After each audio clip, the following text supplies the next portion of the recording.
88% కుబేరులు అగ్రవర్ణాలే. 70 ఏళ్ల సంధి మా సంక్షేమం కోసం పనిచేస్తే మేము కుబేర్లం కావాలి కదా, బీసీలం ఎస్సీలం ఎస్టీలము, మీరెట్లా కుబేర్లయ్యారు? 90% మంది. భారత్లో 90% సంపద వారి చేతుల్లోనే ఉంది. బిలియనీర్ల జాబితాలో కనిపించని ఎస్సీ ఎస్టీలు. ఈ తరహా అసమానతలు ప్రమాదకరమని చెప్పేసి ఆర్థికవేత్తలు చెప్తున్నారు. ద వరల్డ్ ఇన్ఈక్వాలిటీ ల్యాబ్ తాజా నివేదిక వెల్లడించింది. భారత్లో బిలియనీర్ల శాతం కులాల వారీగా చూసుకుంటే 2012లో 79% ఓసీలు ఉన్నారు, 19.6% ఓబీసీలు ఉన్నారు. ఇక 2014లో 78.10% ఓసీలు ఉంటే 20% ఓబీసీలు ఉన్నారు. 2016లో 79.70% ఓసీలు ఉంటే 16.80% ఓబీసీలు ఉన్నారు.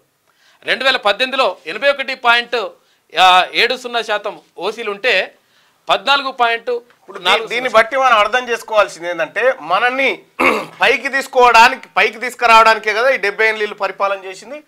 2012లో బిలియనీర్లు అంటే డబ్బున్నోళ్ళ దాంట్లో 2012 కల్లా 19% మంది ఉండే ఓబీసీలు, 79% మంది అగ్రవర్ణాలు ఉండే. 2022కి వచ్చేసరికి 19% వాళ్ళు పోయి 9% అయ్యారు, 79 వాళ్ళు పోయి 88 అయ్యారు. అంటే ఎవరి సొమ్ముతోని ఎవడు బతికి ఎవడు బిలియనీర్ అయింది అన్నట్టు. ఇవి లెక్కలు. ఇవి ఒక్కసారి మీకు వినిపిస్తా చూడండి. దేశంలో ఒక పక్క బిలియనీర్ల సంపద ఎన్నో రెట్లు పెరుగుతుండగా సామాన్యుడు మరింత పేదవాడు అవుతున్నాడు. ఈ తేడా సామాజిక వర్గం పరంగా కూడా స్పష్టంగా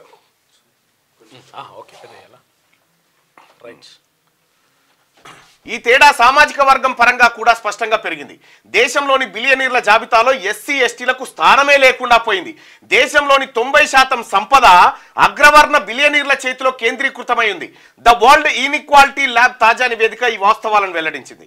భారత్లో పన్ను, న్యాయం, సంపద పునర్విభజన వైపు పేరుతో వెలువడిన తాజా నివేదిక సంపద పంపిణీ సమస్యలను పరిశీలించింది. దేశంలోని మొత్తం సంపదలో 40% కేవలం 1% ఉన్న వర్గం చేతిలో ఉండడం. 40% సంపద 1% ఉన్నటువంటి వర్గం చేతిలో ఉండడం దేశంలో పెరుగుతున్న ఆర్థిక అసమానతలను సూచిస్తున్నదని పేర్కొన్నది. బ్రిటిష్ పాలన కాలంలో పోలిస్తే ఈ ఆధునిక యుగంలో అసమానతలు ఇలా ఎన్నో రెట్లు పెరగడం చాలా ప్రమాదకర ధోరణి అని ఆర్థిక నిపుణులు హెచ్చరిస్తున్నారు. దీని కారణంగా ఇప్పటికే భారత్ ప్రపంచంలోని ఆర్థిక అసమానతలున్న దేశాల జాబితాలోకి చేరిపోయిందని వివరించారు. ద వరల్డ్ ఇన్ఈక్వాలిటీ ల్యాబ్ నివేదిక ప్రకారం భారతదేశంలోని 88.4% బిలియనీర్లు ఉన్నత వర్గాలకు చెందిన వారే. 88% పైసలు ఎవరి దగ్గర ఉన్నాయట అంటే ఈ పెద్ద కులపుల దగ్గరనే ఉన్నాయట. మనం అధికారం ఎవరితానుంది వాళ్ళతానే. అధికారం ఎవరి దగ్గర ఉంటే వాళ్ళ దగ్గరనే సంపద ఉంటుంది. మీరు గుర్తుపెట్టుకోండి.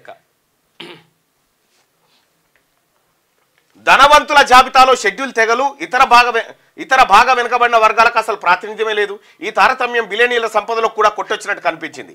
జాతి సంపదలో 55% ఉన్నత వర్గాల చేతిలో ఉన్నట్టు all India debt and investment survey 2018-19లో చేసిన సర్వే ప్రకారం వెల్లడించింది. సంపద వైవిధ్యంలో ఈ పూర్తి వైరుధ్యం భారతదేశ కుల వ్యవస్థలో పాతుకపోయిన లోతైన అసమానతలను స్పష్టం చేస్తున్నది. రాహుల్ గాంధీ గారు ఏం చెప్తున్నాడు? ఎంత భాగం ఉంటే అంత సంపద వాళ్ళకు పోవాలన్నాడు.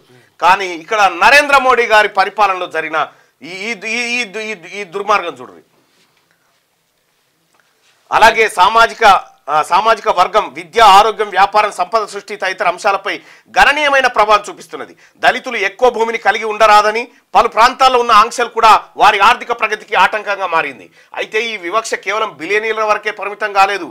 దిగువ సామాజిక వర్గం వారు వారి పారిశ్రామికవేత్తలుగా ఎదగడానికి కూడా పలు ఆటంకాలు ఏర్పడుతున్నాయని the state of working India 2023 పేరిట అజీం ప్రేమ్జీ యూనివర్సిటీ విడుదల చేసిన నివేదిక వెల్లడించింది. శ్రామిక శక్తి అధికంగా ఉన్నప్పటికీ ఎస్టీలు పారిశ్రామికవేత్తలుగా ఎదగలేకపోతున్నారు. ఎస్సీల శ్రామిక శక్తి 19.3% ఉండగా అందులో 11.4%, ఎస్టీలో 10.1%, శ్రామిక శక్తి 5.4% మాత్రమే యజమానుల స్థాయికి ఎదిగారు. అత్యధిక ఎస్సీ ఎస్టీల సంపద వర్గీయులే. సంపద అసమానత దిగువ వర్గాల సామాజిక వర్గాల్లో బిలియనీర్ల ర్యాంకులను మించి విస్తరించింది. నేషనల్ ఫ్యామిలీ హెల్త్ సర్వే నివేదిక ప్రకారం 12.3% ఎస్సీలు, 5.4% ఎస్టీలు మాత్రమే అత్యధిక సంపద కలిగి ఉన్నారు. అయితే దానికి విరుద్ధంగా 25% పైగా ఎస్సీలు, 46.3% ఎస్టీలు అత్యల్ప సంపద వర్గంలో ఉన్నారు. అలాగే ఓబీసీ జనాభాలో 16.3% అత్యల్ప సంపద కేటగిరీ, 19.2% అత్యధిక సంపద కేటగిరీలో ఉన్నారు. భారత్లో ఆదాయం సంపదల మధ్య వ్యత్యాసం స్వాతంత్రం వచ్చిన తర్వాత తగ్గినప్పటికీ 1980 నుంచి 2000 వరకు పెరుగుతున్న వచ్చింది. 2014, 15, 22, 23 మధ్య ఈ పెరుగుదల శిఖరాగ్ర స్థాయికి చేరింది. బీసీల బతుకులు బ్రిటిష్ల కాలంలోనే మంచిగున్నాయట ఈ నివేదిక చెప్తా ఉంది. బీసీల బతుకులు బ్రిటిష్ వాళ్ళ కాలంలోనే బాగుండే. ఇప్పుడు సంపద వాళ్ళ చేతుల్లోనే. ఇక మనకి బీసీలకు కావాల్సింది ఏంది? మనోభావాలు. మనోభావం. ఒక ఆయన మా మనోభావాలు దెబ్బతిన్నాడు అంటాడు. మనోభావాలు కాదు, మొత్తం మనీ గిని అంతా అటే ఎత్తుకపోతాం. ఈడ మీ మనోభావాలు దెబ్బతిని మిమ్మల్ని నరేంద్ర మోడీ గారు భారతీయ జనతా పార్టీ హిందూ అనే కుండిలోకి దింపి రాజకీయం చేస్తూ ఉంది. ఈ సంపద అంతా కొల్లగొట్టుకుపోతా ఉన్నారు. ఈ కుండ వలిగిపోయి బయటకు వస్తే అసలైన సంపద బీసీల చేతుల్లోకి వస్తుంది. ఇక్కడ బ్రిటిష్ పాలన నాటితో పోలిస్తే భారతదేశంలో ఆర్థిక అసమానత నాటకీయంగా పెరుగుతోంది. నరేంద్ర మోడీ గారి పరిపాలన కాలం నుంచి బీసీల కొంపెట్ల కొల్లేరైందో చూడండి. 20% ఉన్నటువంటి బిలియనీర్లు 9% వచ్చి పడ్డారు బీసీలలో. ఇవి నివేదిక లెక్కలు. ఇవి సంపద ఎవరి చేతుల్లో ఉంది? 88% సంపద భారత్లో, 90% సంపద వారి చేతుల్లోనే. 1% ఉన్న దగ్గర 40% సంపద ఉందట. చూసుకో మరి బీసీ ప్రజలారా, ఇవి నివేదికలు. ఇంకే లెక్కలు రావాలి మీకు? ఏ లెక్కలు వస్తే మీరు మేలుకుంటారు? ఇంకా మన చుట్టూ మనోభావము కలిసి ఉంటే కలదుసుకమంటాడు ఆయన నరేంద్ర మోడీ గారు. విడిగా ఈయన లెక్కెంతోనో చెప్తలేడు, ఇక చెప్పడట. అందుకే నరేంద్ర మోడీ గారు కులగణన ఎందుకు చేయడంటే ఇందుకే. ఇది కులగణన చేస్తే ఈ లెక్కలు బయటపడతాయి కదా. అంతర్జాతీయ సంస్థలు తీసి చెప్తున్నాం ఇప్పుడు మనం లెక్కలు. నరేంద్ర మోడీ గారు తీయరట ఈ లెక్కలు. నరేంద్ర మోడీజీ గినతీ కరో వర్నా కుర్చీ ఖాళీ కరో. 88% కుబేర్లు అగ్రవర్ణాల వారు. వీళ్ళ కింద బిచ్చగాల లెక్క మనోళ్ళు అడుక్కొని ఈ యువసేన ఆ యువసేన పెట్టుకుంటా అన్నిచ్చేటువంటి 500కు అన్నిచ్చేటువంటి రెడ్డి గారు ఇచ్చేటువంటి 1000 రూపాయలకు ఆశపడి మొత్తం సంపద కొల్లగొడతా ఉంటే ఇంక ఎందుకయా మనము ఈడ? అందుకే ఇవాళ చెలో హాలియా పెట్టినాం. ఇయ్యాలనే నాగార్జున సాగర్ నియోజకవర్గం హాలియా కాడ బీసీల ఆత్మగౌరవం మొల్లమాంబ విగ్రహాన్ని, ఆ విగ్రహ గద్దెను పట్టబగటిలి జేసీబీతోని బీసీల విగ్రహాన్ని అవతల బారేస్తా ఉంటే ఇక్కడ చూసుకుంటా కూర్చుంటామా? వారి వస్తున్న పారాడికి వారి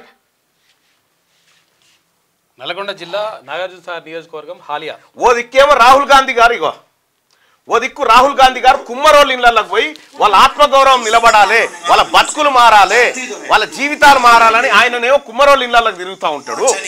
తిరిగి వాళ్ళ జీవితాలు మార్చాలని చెప్పి ఆయన చెప్తా ఉంటాడు. ఇక్కడ ఆయన పార్టీని అడ్డు పెట్టుకున్నటువంటి వాళ్ళు కుమ్మరోళ్ళ ఆత్మగౌరవం దెబ్బతినేటట్టు మొల్లమాంబ విగ్రహాన్ని గద్దెను బీకి అవతల బారేస్తా ఉన్నారు. నేను రాహుల్ గాంధీ గారి బాటలోనే ఉంటా. మీరు తెలుగులో అనర్గళంగా రాయగలరా? స్పష్టంగా మాట్లాడగలరా? మాటలకు తగ్గట్టు అభినయించగలరా? అయితే ఇంకెందుకు ఆలస్యం? క్యూన్యూస్ మీకు ఒక మంచి అవకాశాన్ని ఇస్తుంది. క్యూన్యూస్ లో పనిచేయటకు లేడీ యాంకర్స్ కావాలను సంప్రదించవలసిన నెంబర్ 8688926084. QNewsAds@gmail.com ను సంప్రదించండి. లైక్ చేయండి.